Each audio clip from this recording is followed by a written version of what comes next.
उत्तर प्रदेश के सुल्तानपुर में जाति देखकर एनकाउंटर किया जाता है बदमाशों का, और साथ ही एनकाउंटर करने वाले उस वक्त चप्पल में नजर आते हैं। उनकी तस्वीर चप्पल के साथ वायरल हो जाती है।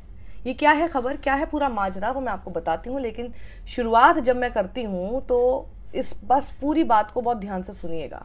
उसके बाद क्या सवाल उठाए गए वो गौर से सुनिएगा। सुल्तानपुर में 28 अगस्त को 1.5 करोड़ की डकैती हुई। 3 सितंबर को पुलिस ने आरोपी सचिन सिंह, पुष्पेंद्र सिंह, सबके सरनेम पर ध्यान दीजिएगा, सचिन सिंह, पुष्पेंद्र सिंह यानी ठाकुर वाले दोनों सिंह, और त्रिभुवन को गिरफ्तार किया। 4 सितंबर को मुख्य आरोपी दुर्गेश सिंह ने सरेंडर कर दिया और 5 सितंबर को मंगेश यादव का एनकाउंटर कर दिया। ऐसा कैसे हो रहा है? 3 और 4 सितंबर को सरेंडर, गिरफ्तारी हो रही है और 5 सितंबर को एनकाउंटर। वाजिब सवाल पूछा उत्तर प्रदेश के पूर्व मुख्यमंत्री अखिलेश यादव ने, और अखिलेश यादव का सवाल क्या है अब जरा वो सुनिए। अखिलेश यादव ने ये ट्वीट करके लिखा, लगता है सुल्तानपुर की डकैती में शामिल लोगों से सत्ता का गहरा संपर्क था, इसलिए तो नकली एनकाउंटर से पहले मुख्य आरोपी से संपर्क साधकर सरेंडर करा दिया गया और अन्य सपक्षीय लोगों के पैरों पर सिर्फ दिखावटी गोली मारी गई और जात देखकर जान ली गई।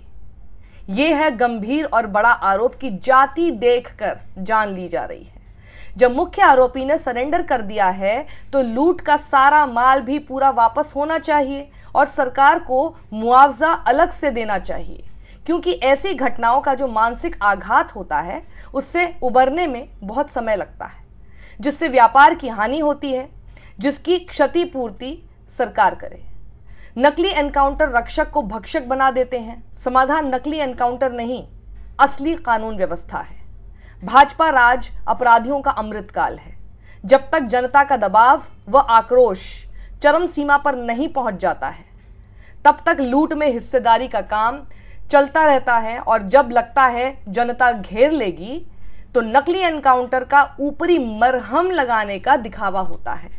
जनता सब समझती है कि कैसे कुछ लोगों को बचाया जाता है और कैसे लोगों को फंसाया जाता है। घोर निंदनीय। वहीं पत्रकार रोहिणी सिंह ने देखिए क्या ट्वीट किया, न कानून, न कायदा, न कोर्ट, न कचहरी, बिना गियर, बिना सुरक्षा के हवाई चप्पल पहने हुए एक डिप्टी एसपी तय करेगा कि अपराधी जिंदा रहेगा या मरेगा। ये व्यवस्था जिन्हें पसंद आ रही है, ना वो संविधान का महत्व समझते हैं और ना ही पुलिस का व्यवहार।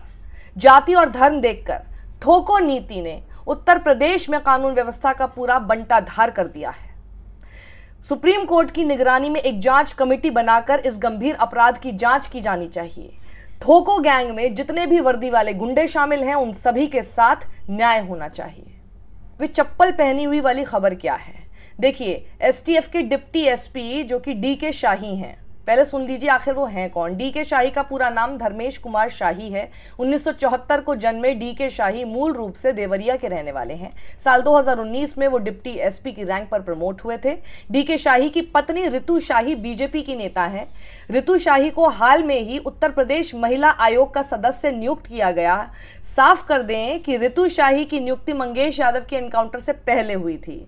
ऋतु शाही गोरखपुर क्षेत्र में बीजेपी महिला मोर्चा की क्षेत्रीय कोषाध्यक्ष के पद पर कार्यरत हैं। अब यही डीके शाही की जरा ये तस्वीर देखिए, वायरल हो रही है। चप्पल में थे जब एनकाउंटर किया है इन्होंने। ये चप्पल वाली तस्वीर इस वक्त वायरल है। क्यों वायरल है समझ सकते हैं। यूपी तक के हवाले से खबर देखिए। ये सुल्तानपुर में हुई करोड़ों की डकैती के मामले में आरोपी मंगेश यादव एनकाउंटर में ढेर हो गया। इस एनकाउंटर के बाद अखिलेश यादव ने कई सवाल उठाए और कहा कि जाति देखकर मारा गया। मंगेश यादव के एनकाउंटर के बाद पिता ने बड़ी बात कह दी। क्या कहा पिता ने, जरा सुनिए। लड़की औरत थे, उसको फिर ही पाए। इन लोग मार के 4 बजे सुबह वहाँ इसको दिखाए तो मैं गुजरात से भाग के आया, हमारा लड़का आज मार दिया। सर अब फ्री पाए, उसके साथ में कोई गार्जियन नहीं पाए ना, वो फ्री पाए, अपना दिखा के मार दिए सर। वहीं पर पत्रकार आशुतोष ये सवाल इसी बात पर उठाते हैं कि मंगेश यादव का एनकाउंटर करने वाले हार्डकोर क्रिमिनल हैं और सभ्य समाज में रहने के लायक नहीं है। यूपी में जाति और धर्म देखकर एनकाउंटर करने वाले लोग इंसान नहीं हो सकते। वहीं विनोद कापड़ी ट्वीट करते हैं, मंगेश यादव का एनकाउंटर 5 सितंबर को हुआ, लेकिन मंगेश की बहन के मुताबिक पुलिस उसे सोमवार यानी 2 सितंबर को रात 2 बजे घर से ले गई। 3 दिन तक मंगेश कहां था, इसका जवाब किसके पास है? सोमवार को 2 बजे रात को आई थी पुलिस, जबरदस्ती हमारे भाई को लेकर गई। जब हम लोग पूछताछ करने लगे तो बोले कि हम उनसे पूछताछ करके हम छोड़ देंगे, फिर वो छोड़े नहीं और हम लोग को बोले ज़्यादा बोलोगी तो मारेंगे भी। और फिर आके घर में पूरा चेक किए, कुछ मिला नहीं और लेकर गए थे मोबाइल बस भाई के। और जब उनका इतना सोना वोना लुटान था तो काहे नहीं मिला, क्यों नहीं मिला? जब साथ में लेकर गए थे बोल रहे पिस्टल था और गाड़ी था, गाड़ी कहाँ गई, पिस्टल कहाँ गया? उनको मिलना चाहिए ना, काहे को नहीं मिला? 28 तारीख की जो घटना हुई थी जिसमें आरोपी बनाया गया, कहाँ? उसके बाद वो लोग छोड़े नहीं, उनको नहीं छोड़े। क्या पता चला उसके बाद? उसके बाद उनको ले जाके कहीं और मारे और बता रहे हैं कहीं और मारे के। क्या लगता है कि ऐसा भाई कर सकता था? नहीं, हमारा भाई ऐसा नहीं था, ऐसा नहीं किया था। वो कहाँ से करेगा जब वो पहले से ही हमें बता रहा था, हमारा नाम वो लोग लिखवाए हैं, नहीं किया था। तो और लोगों को नहीं मारे, सिर्फ मंगेश को ही मारे, क्यों ऐसा किए होंगे? ऐसा वो हम लोग यादव हैं इसलिए किए, इसलिए किए। क्या नाम है आपका? हमारा नाम प्रिंसी यादव है। और इसी पर पत्रकार आशुतोष भी लिखते हैं, इस बच्ची के आंसू यूपी के सीएम से इंसाफ मांग रहे हैं। योगी जी, आपकी पुलिस रात को उठाकर ले गई और अब बता रहे हैं कि खतरनाक अपराधी भाग रहा था और मुठभेड़ में मार गिराया। समाज को सबसे बड़ा खतरा इन फर्जी मुठभेड़ करने वालों से है, मुख्यमंत्री जी। अब इसमें बड़े सवाल क्या उठाए जा रहे हैं, उसको जरा गौर से समझिए और सुनिए। पत्रकार रोहिणी सिंह ने जब लिखा था कि सुल्तानपुर रॉबरी में 11 आरोपी थे, जिसमें ठाकुर, यादव और एक पंडित, इन सब का मिक्स था। जो ठाकुर थे इंक्लूडिंग द मास्टरमाइंड, जो मास्टरमाइंड था उसके साथ ही जो बाकी सब ठाकुर थे उन सबको गिरफ्तार कर लिया गया या फिर उनको सरेंडर करने का मौका दिया गया। जो यादव था उसका एनकाउंटर करके उसको मार दिया गया।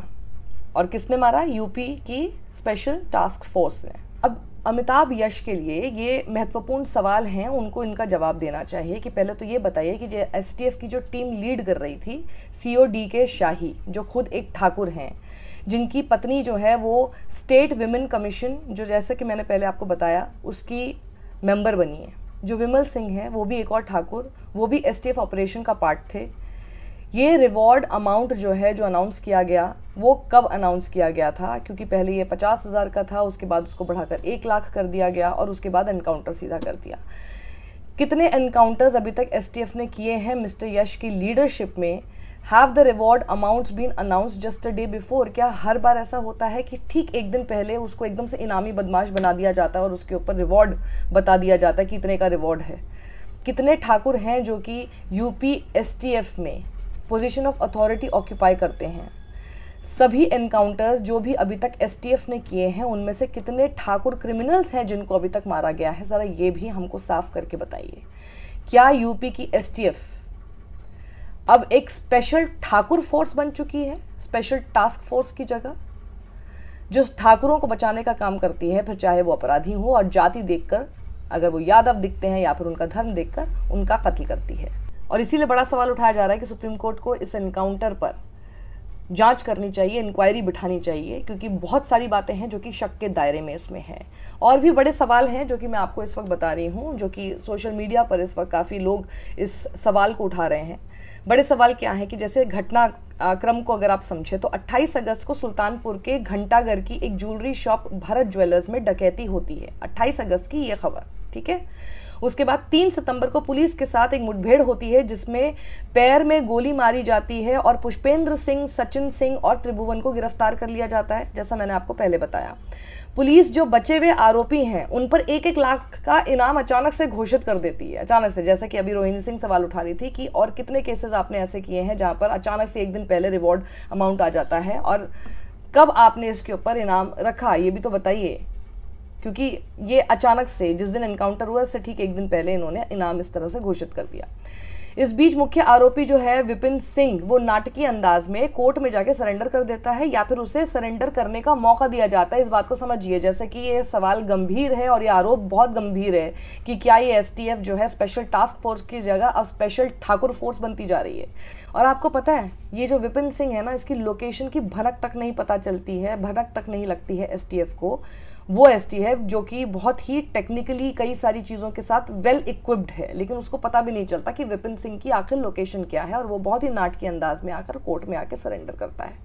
और इसके अगले ही दिन ठीक 5 सितंबर को पुलिस एक जाल बिछाती है जिसमें मंगेश यादव पकड़ा जाता है। मंगेश यादव उसमें ट्रैप हो जाता है क्योंकि उसका सरनेम यादव है और वो सिंह नहीं है, कोई ठाकुर नहीं है, इसलिए उसको मौका नहीं दिया जाता सरेंडर करने का। और फिर आगे की कहानी आपको कुछ इस प्रकार बताई जाती है कि वो एसटीएफ को देखता है और उसके ऊपर फिर फायरिंग करना शुरू कर देता है। जवाब में एसटीएफ भी उस पर फायरिंग करती है और जिसकी वजह से उसका एनकाउंटर हो जाता है। बहुत ही लिखी लिखाई बहुत पुरानी स्क्रिप्ट है ये। अब सोचिए इस पूरी ऑपरेशन को लीड कौन कर रहे थे? इनके एसटीएफ के जो डिप्टी एसपी हैं डीके शाही, जिनकी पूरी इन्फॉर्मेशन मैंने आपको बताई। और उसी 5 सितंबर को वॉलीबॉल संघ सम्मान में वो पहुंचते हैं। वहाँ पर उनका सम्मान किया जाता है ये एनकाउंटर करने पर। और सिर्फ इतना ही नहीं, सम्मान किया जा रहा है, सम्मान के साथ साथ वो जिस तरह की बयानबाजी करते हैं ना, उसमें पूरी जात पात टाइप की बातें कहते हैं, उस तरह की बयानबाजी करते हैं जो कि अपने आप में और भी ज़्यादा उनको कटघरे में खड़ा करता है, क्योंकि इसी के तो आरोप उनके ऊपर लगाए जा रहे हैं और वो उसी तरह की जात पात टाइप की बात करते हैं। कल की घटना है, अभी यहाँ एक ज्वेलर्स के यहाँ डकैती पड़ी थी बीते 28 तारीख को, और इससे पूरे प्रदेश में, अब विशेषकर समाज में, सुल्तानपुर जनपद में एक दहशत का माहौल पैदा हो गया। तभी से सीनियर अधिकारियों के द्वारा एसटीएफ टीम और जिला पुलिस को लगाया गया था, जिस घटना का अनावरण के लिए लगातार प्रयास किए जा रहे थे। कल अचानक दौरान गिरफ्तारी बदमाशों द्वारा हमारे एसटीएफ टीम पर फायरिंग किया गया था, जिसमें हमारे एसटीएफ वाले बाल बचे। जवाबी फायरिंग में एक बदमाश मारा गया है और एक बदमाश भागने में सफल रहा। अन्य जो बदमाश उनकी तलाश जारी है, जल्दी उनकी भी गिरफ्तारी सुनिश्चित की जाए। सस्ते में और जल्दी अमीर बनने की चाहत इनको अपराध की तरफ ले जाएगी। ये तमाम तरह के अपराध हैं, केवल यही नहीं, लूटपाट है, साइबर अपराध है, हर चीज़ है। और इनको मोटिवेटर मिल जाते हैं। आदमी को लगता है कि मैं बहुत जल्दी अमीर बन जाऊंगा, इस लालच में लोग अपराध की तरफ अग्रसर हो रहे हैं। जल्दी इनको एहसास हो जाता है, फिर वापस भी आते हैं, तमाम लोग सुधर भी जाते हैं और धीरे धीरे अब इस पर अंकुश भी लग रहा है। निकट भविष्य में अपराध लोगों से मोहभंग हो जाएगा, अपराध कम हो जाएगा। क्योंकि आप नेशनल प्लेयर रहे हैं और कहीं न कहीं स्पोर्ट्स को आप जीते भी हैं और लगातार खरपतवारें आप उखाड़ भी रहे हैं, तो क्या लगता है कि एक स्पोर्ट्समैन बेहतर देश के लिए हो सकता है? खेल कितना जरूरी है? स्पोर्ट्समैन समाज के लिए बेहतर होता ही है। स्पोर्ट्समैन न घमंड होता है, न स्पोर्ट्समैन को कोई वो होता है। स्पोर्ट्समैन मिलजुल के समरसता,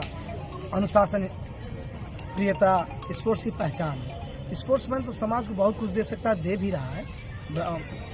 आप देखेंगे कम्युनिटी को आजकल जहाँ जाति, देश, धर्म में हर चीज बंट रहा है। आप स्पोर्ट्समैन के अंदर देख लीजिए, अगर 6 खिलाड़ी वॉलीबॉल का है, कोई ब्राह्मण है, कोई ठाकुर है, कोई दलित है, कोई बैकवर्ड है, उनमें किसी में आप ये फीलिंग नहीं देखे होंगे कि हम फला वर्ग के, फला जाति के हैं। सब भाई जैसे रहते हैं, इवन एक थाली में बैठ खाते हैं, एक साथ सोते हैं। तो इससे अच्छा स्पोर्ट्समैन से अच्छा इस समाज के लिए कोई नहीं हो सकता। क्या मानते हैं कि जिस तरीके से एसटीएफ का एक टीम वर्क पूरे उत्तर प्रदेश में लगातार छाया हुआ है, ये इसमें स्पोर्ट्स का भी कुछ योगदान है क्या?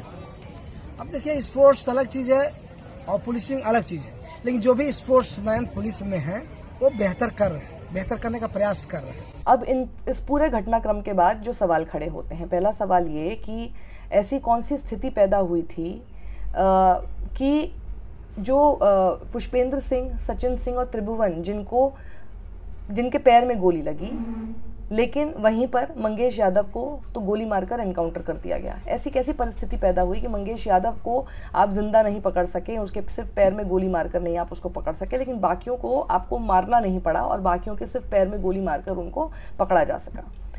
अब अगर आप मंगेश यादव के खिलाफ जो अपराध के मामले दर्ज की बात करते हैं, तो जिस तरह से मंगेश यादव के खिलाफ कई सारे मामले दर्ज हैं, उसी तरह से कई और अपराधी हैं जिनके खिलाफ संगीन धाराओं में मामले दर्ज हैं। कितने मामलों में एनकाउंटर की नौबत अभी तक आई है, ज़रा बताइए। जैसा कि मंगेश यादव के साथ एनकाउंटर की नौबत आ गई। और जो मास्टरमाइंड है उसे तो आराम से बहुत ही नाटकीय अंदाज में, जिसका नाम विपिन सिंह है, उसको बहुत ही नाटकीय अंदाज में कोर्ट में सरेंडर करने दिया जाता है। उसके बारे में किसी को कोई भनक नहीं है, कुछ नहीं पता एसटीएफ को। और उसके बाद इस तरह का इनकाउंटर करने वाले एसटीएफ को लीड करने वाले डीके शाही का इस तरह से सम्मान, और वहाँ पर जाके वो अपनी बड़ी बड़ी बातें कह रहे हैं, उस तरह की वो बयानबाजी कर रहे हैं, वो सारी बाइट्स इस वक्त पब्लिक डोमेन में है, आपके सामने है, मीडिया रिपोर्टेड है। और सबसे बड़ा सवाल तो इसमें ये है कि वो जो बरामदगी की बात हो रही है, वो 1.5 करोड़ की लूट की बरामदगी का ब्यौरा आखिर कहाँ है? पुलिस ने अभी तक वो नहीं दिया है। बरामदगी किससे हुई है ये नहीं पता, कहाँ हुई ये नहीं पता, लूट और बरामदगी का अनुपात क्या है, अभी तक ये इसके बारे में बात ही नहीं कर रहे हैं, इनकाउंटर करके बैठे हुए हैं। अखिलेश यादव कुछ न होए उनका कुछ न लागे, अरे गडरिये को उनके सामने कुछ न होए, ठाकुरे बाबा ने कागे। हम तो कहा था हम सबको मार दें, 2 जनी है। हाँ बच्ची बा हम 2 जनी है, मार दें हम सबके, संतोष हो जाए, कुल जवन झोपड़पट्टी बाल ले लें। एक चिड़ई खोथा लगावत है तो कितनी समय हो जाती, इतना बड़ा बच्चा पालत जियावत, नमक रोटी खियावत, कैसे मार सब दिन कटा है। आज का हाल कह दिहन के ये बुढ़ाई होए हमारे सबके, हाँ के होए छन भर कुल बिगाड़ दी है। गरीब मनई सताइस का फायदा, हाँ हम सब जब नमक के भी महंग है देख लें आँखी के सामने, हाँ का बताई हम सब, हमारे सबके तब नैहर में होत है, नहर में होत है। अब केहू कुछ लागत नायब साहेब, अब अखिलेश नीलेश कुछ न कह पाई इनके सबके सामने। हमार सबका कितना हम तो कही था कि गलती बा हिरे गडरिया के, इनके सबके आगे सरकार से यही कहा कि जैसे जान लिए हैं जान दे दे, नहीं मार बेटवा दे दे, हाँ नहीं हम सबको मार दे कुल ले जाए झपड़पट्टी, ना उनकर आघात बिंद्री ले जाए, वो अपन ही है इंद्री भर ले, वो अपने लड़के बच्चा दे दें जे का समझत हो। इतने संगीन आरोप हैं जो तमाम गंभीर आरोपों के साथ यूपी की एसटीएफ को, योगी आदित्यनाथ की सरकार को कटघरे में खड़ा करती है और ये सवाल पूछ रही है कि ठाकुरवाद को इतना ज़्यादा बढ़ाने वाले योगी आदित्यनाथ की जो एसटीएफ है, क्या वो स्पेशल टास्क फोर्स ना रहकर अब स्पेशल ठाकुर फोर्स हो गई है, जो कि अपराधियों की जात और धर्म देखकर उनके एनकाउंटर करने लगी है? क्या लगता है आपको? क्या है आपकी राय? कमेंट बॉक्स में ज़रूर लिखिएगा और इस वीडियो को ज़्यादा से ज़्यादा लोगों तक पहुँचाइए।